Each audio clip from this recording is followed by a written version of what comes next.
कहानी जनतंत्र की। जी हाँ, द डेमोक्रेटिक मिरर के इस मंच पे कहानी जनतंत्र की आप तमाम दर्शकों का हार्दिक स्वागत है। मैं रोशन शर्मा आप लोगों का वंदन करता हूँ, अभिनंदन करता हूँ। और आज क्या हमारा विषय है, आज का हमारा कहानी जनतंत्र की आज की हमारी जो मैस्कॉट है, she is iron lady Mrs Indira Gandhi, Bharatvarsha की तीसरी प्रधानमंत्री, जिन्होंने संपूर्ण दुनिया में भारतवर्ष के नाम को अर्थव्यवस्था के क्षेत्र में, विज्ञान के क्षेत्र में, विदेश नीति के क्षेत्र में, आर्थिक नीति के क्षेत्र में, गरीबी हटाओ के क्षेत्र में, महिला अधिकार के क्षेत्र में, बंधुआ मजदूरी उन्मूलन कानून लाकर इस देश को एक नई इबादत प्रस्तुत करने का काम किया था। जी हाँ, श्रीमती इंदिरा गांधी जी का जन्म उत्तर प्रदेश के इलाहाबाद, अब प्रयागराज में 19 नवंबर 1917 को हुआ था। भारत के प्रथम प्रधानमंत्री पंडित जवाहरलाल नेहरू एवं श्रीमती कमला नेहरू की सुपुत्री इंदिरा जी को बचपन से ही राष्ट्रीय आंदोलन के संस्कार प्राप्त हुए थे। इसका वाजिब कारण भी था। इलाहाबाद का प्रख्यात स्वराज भवन, कालांतर में आनंद भवन में इंदिरा जी ने का जन्म हुआ था, उनकी परवरिश हुई थी। और आनंद भवन कोई मामूली सा जगह नहीं था। आनंद भवन एक तरह से आजादी से पूर्व के भारत में घोषित अथवा अघोषित रूप से भारतीय राष्ट्रीय कांग्रेस का मुख्यालय हुआ करता था। वह तमाम रचनात्मक कार्यक्रमों, तमाम राजनीतिक, सांस्कृतिक, साहित्यिक गतिविधियों का एक केंद्र हुआ करता था। और इंदिरा जी ने बचपन से अपने आप को उस संस्कार में ढालने का प्रयास किया था, जिसमें वे सफल भी हुई थी।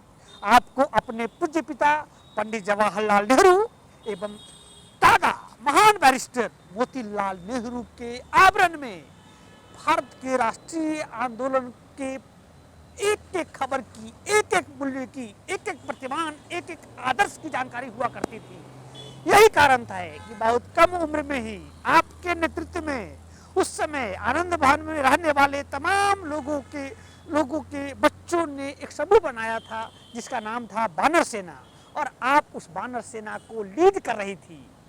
और उसका मतलब था कि देश में एक मैसेज देना, एक संदेश देना कि आज़ादी की लड़ाई जब इतिहास लिखी जाएगी तो उस दरअसल इतिहास लिखी जाएगी तो बच्चों का भी योगदान कहीं न कहीं होना चाहिए। ऐसे में इंदिरा जी अपने अध्ययन, अपनी विरासत, अपने मूल्यों, अपने सामाजिक प्रयासों के माध्यम से भारतीय राष्ट्रीय आंदोलन में अपने पिता और दादा का भरपूर साथ देने का काम किया। आज़ादी के बाद प्रधानमंत्री नेहरू प्रधानमंत्री बनते हैं। इसी तीन मूर्ति इलाके की तीन मूर्ति, जहां आजकल नेहरू मेमोरियल म्यूजियम और लाइब्रेरी स्थित है, वहां पे इंदिरा गांधी प्रधानमंत्री को सहयोग करती है। और उनकी ट्रेनिंग ऐसी होती है कि इंदिरा जी को भारतीय राष्ट्रीय कांग्रेस का वर्ष 1957 में अध्यक्ष बनाया जाता है। और भारतीय राष्ट्रीय कांग्रेस में उनके इस योगदान का ही नतीजा था कि प्रधानमंत्री नेहरू के देहावसान के बाद शास्त्री जी प्रधानमंत्री बनते हैं। और शास्त्री जी के देहावसान के बाद 11 जनवरी 1966 को जब शास्त्री जी काल कवलित होते हैं इतिहास के क्रूर हाथों द्वारा, तो उस समय एक प्रश्न उठता है, हु आफ्टर शास्त्री। उस समय के कांग्रेस अध्यक्ष कुमारस्वामी कामराज नाडार ने निर्णय लिया कि श्रीमती इंदिरा गांधी प्रधानमंत्री बनेंगी, भारत की कांग्रेस संसदीय दल की नेता बनेंगी। लोगों ने पूछा, पत्रकारों ने पूछा, आप क्यों नहीं बनते प्रधानमंत्री? के कामराज इतने सिद्धांत के वसूल के पक्के व्यक्ति थे। उन्होंने कहा कि no English no Hindi, how can I become the prime minister of India.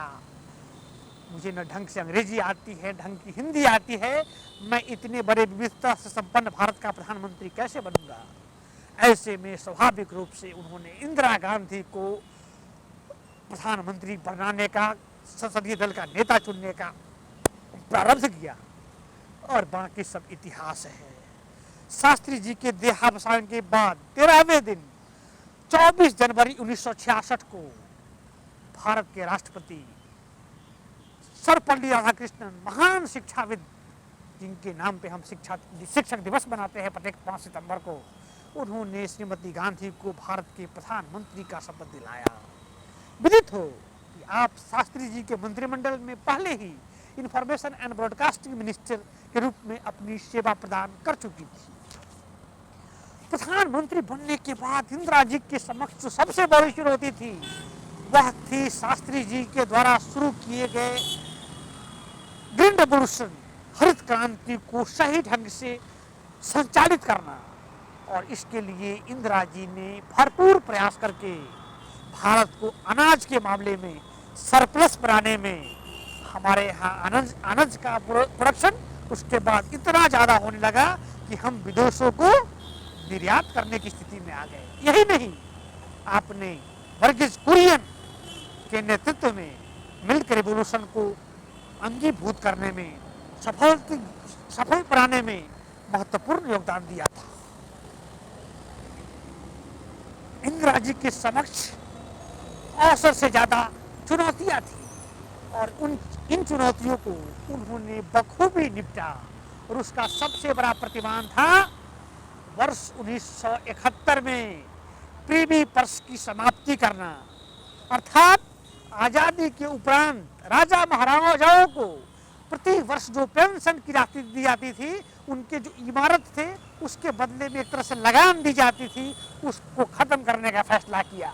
उससे पहले 1969 में इस देश के गरीब लोगों की पहुंच बैंकों तक नहीं थी और बैंकों तक नहीं होने का एकमात्र कारण था इस देश के पास अपने बैंक ही नहीं थे। इस देश में बैंकिंग व्यवस्था जो थी उसका निजी हाथों में था, उसका निजीकरण हुआ था क्योंकि हर व्यक्ति ने अपने अपने स्तर से बैंक बनाए थे। इंदिरा जी ने 24 जुलाई 1969 को अपने एक निर्णय के माध्यम से देश के 14 बैंकों का राष्ट्रीयकरण करके इस देश के आम जनता को मुख्य धारा में लाने का प्रयास किया था। इस देश में समावेशी विकास का अलग जगाने का काम किया था। 1969 के बैंकों का राष्ट्रीयकरण एवं वर्ष 1971 में प्रीवी पर्स की समाप्ति, राजा महाराजाओं को दी जाने वाली पेंशन की समाप्ति, दो ऐसे कार्यक्रम थे जिसने इस देश के लोगों को, इस देश के अंतिम व्यक्ति को जिसका सपना गांधी ने देखा था, उसको उसकी आंखों में खुशियां देने का काम किया था, उसके आंखों के आंसू को पोंछने का काम किया था। इंदिरा जी ने सामरिक स्तर पे 18 मार्च 1974 को पहली बार आजाद भारत के इतिहास में पहली बार राजस्थान के पोखरण नामक स्थान पे, जैसलमेर जिला के पोखरण नामक स्थान पे परमाणु परीक्षण करके दुनिया को यह संदेश दिया था, दुनिया को यह मैसेज दिया था कि भारत शांति वाला देश है, लेकिन वह गांधी का देश है, लेकिन वह अपने आत्मा, स्मिता, आबरू, एकता, अखंडता पे नजर गराने वाले किसी भी वांछित अवांछित तत्व को नहीं छोड़ेगा। और उसके बाद इतिहास है 93 में जो हुआ और आज हम अघोषित रूप से P5 जो संयुक्त राष्ट्र सुरक्षा परिषद के स्थायी सदस्य हैं, उसके बाद कोई औपचारिक या गैर औपचारिक रूप से मान्यता प्राप्त दुनिया में कोई देश है तो भारत है। 2005 का भारत अमेरिका न्यूक्लियर डील इसकी वानगी है। इसके अलावा आजकल देश में चर्चा होती है, पाकिस्तान का जिक्र करते हैं।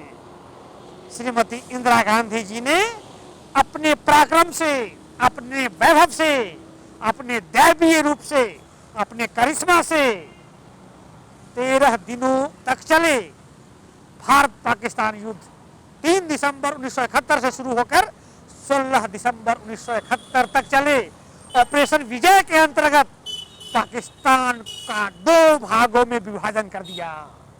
पाकिस्तान का जो पूर्वी हिस्सा था उसे बांग्लादेश नामक एक संप्रभु राष्ट्र के रूप में प्रस्फुटित करके इंदिरा गांधी ने विश्व मानचित्र पे भारत के साथ साथ संपूर्ण जो विकासशील देश है, जो तीसरी दुनिया को देश है, उनके अंदर एक स्वाभिमान प्रकट करने का काम किया कि जब जब लोकतंत्र दुनिया के किसी भी हिस्से में प्रभावित होगी, जब जब व्यक्तियों पे, महिलाओं पे अत्याचार होगा, तब तक भारत उसकी आत्मरक्षा में, उसके बचाव में सामने आएगा।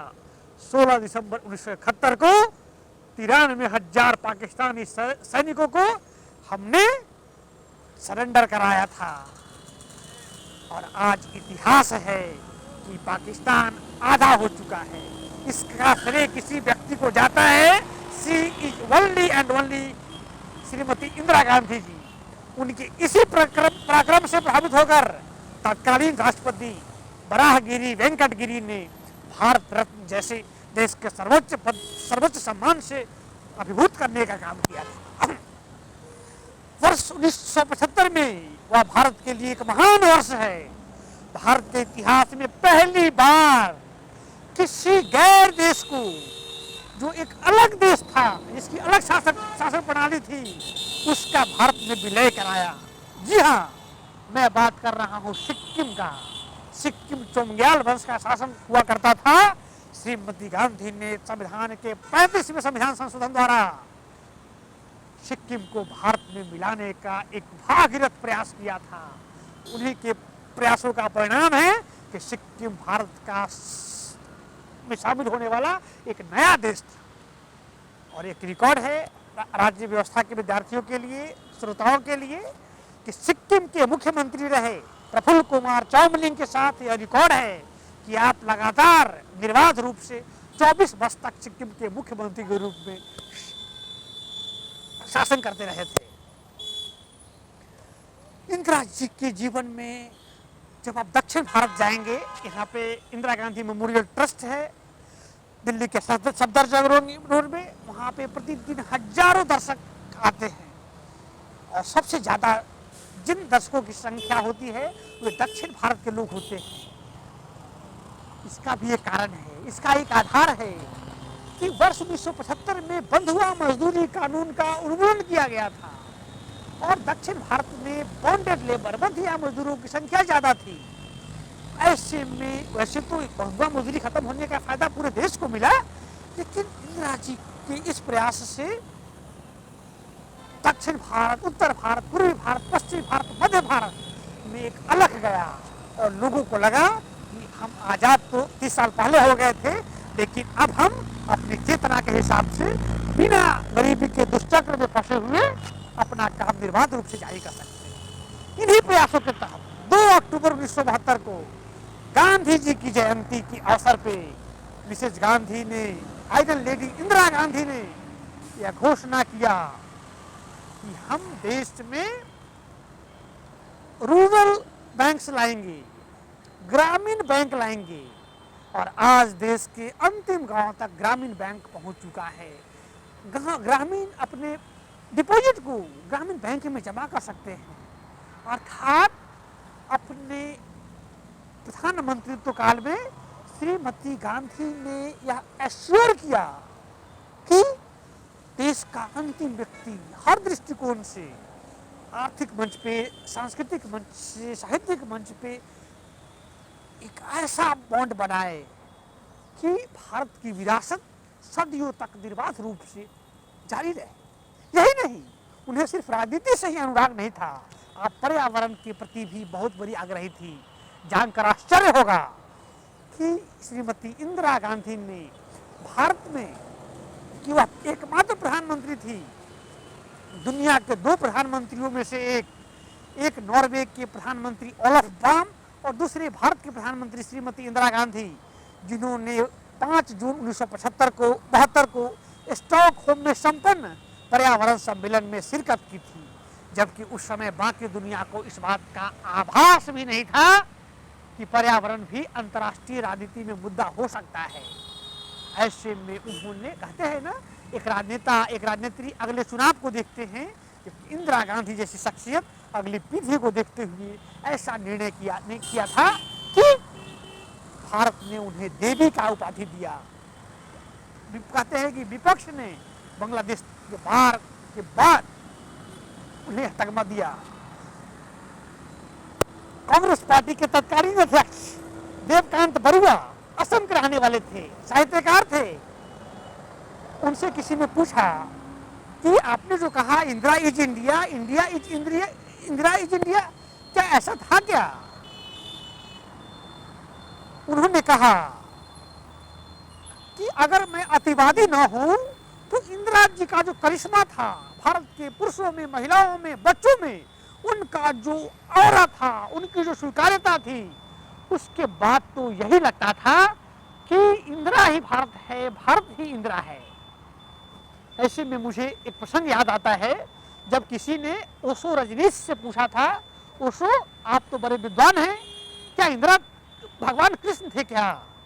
ओशो ने कहा मुझे भी नहीं पता है, मैं एक सामान्य व्यक्ति हूँ, कि कृष्ण थे कि नहीं थे, लेकिन मैं अधिकार के साथ कह सकता हूँ कि गीता जैसा ग्रंथ इस बात का प्रमाण है कि भगवान कृष्ण अगर नहीं भी थे तो जो भी उस कालखंड में था वह भगवान श्री कृष्ण जैसा था। ऐसे में देवकांत बरुआ का यह कहना, एक साहित्यकार राजनेता का यह कहना, Indira is India, India is Indira, कहीं न कहीं इस बात का प्रस्फुटन करता है कि इंदिरा जी ने उस जमाने में अपने यशो कर्म से नेहरू गांधी की विरासत को आगे बढ़ाते हुए अपनी शहादत के शर्त पे देश के सम्मान को दुनिया के सामने साक्षात रूप में प्रकट करने किया था। लेकिन कहते हैं ना, जैसे कि गांधी के साथ हुआ, 31 अक्टूबर 1984 के क्रूर दिन फिरका प्रस्त मानसिकता के लोगों ने उनकी शहादत कर दी। लेकिन कहते हैं ना कि इंदिरा की हत्या अगर गोली से हुई होती तो आज उनके देहावसान के बाद हम यह चर्चा नहीं कर रहे होते। बहरहाल आज की इस अंक में कहानी तंत्र की में इतना ही। मिलते हैं अगले एपिसोड में, तब तक के लिए नमस्कार।